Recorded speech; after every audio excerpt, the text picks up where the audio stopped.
बातमी अमरावतीची। अमरावतीमध्ये मराठी पत्रकार संघाच्या पुरस्कार वितरण कार्यक्रमात खासदार अनिल बोंडे आणि माजी मंत्री बच्चू कडू आणि खासदार बळवंत वानखडे एकाच व्यासपीठावर आले होते। दरम्यान त्यांनी परस्परांना जोरदार टोलेबाजी सुद्धा केली आहे।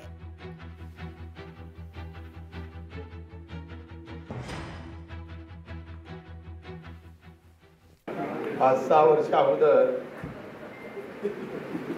अनिल भाऊ माझ्याकडे एकदम शेतकरी आला, पण माझं नाव दरवर्षी काढायच्या यादीत आलं। म्हटलं काहून आलं तर मलाही समजलं नाही।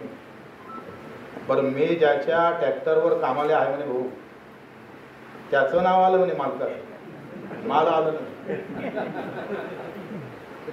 निवड चुकली आणि घरकुल मालकाला गेलं।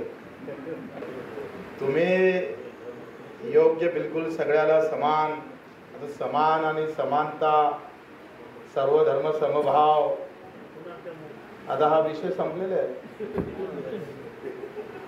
आणि तुम्ही त्याच्यात मराठी अमरावती जिल्हा मराठी पत्रकार संघाचे तुमचं नाव अनिल अग्रवाल अजून समजलं। मी 2004 ची निवडणूक लढलो, तेव्हा बहुतेक बॅलेटवर होतं। 2009 ची लढलो, 2014 ची लढलो, 2019 ची लढलो। बच्चूभाऊ तेवढ्या निवडणुका लढली।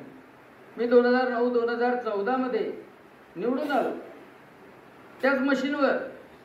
आता 2019 मध्ये त्याच मशीनने मला पाडलं 9000 मतांनी। मग काय तिला दोष द्यायचा ईव्हीएम ला?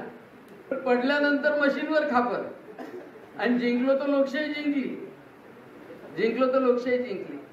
याला न्याय केला असं म्हणा। लोकशाही मराठी ऐका, पहा, जागरूक रहा।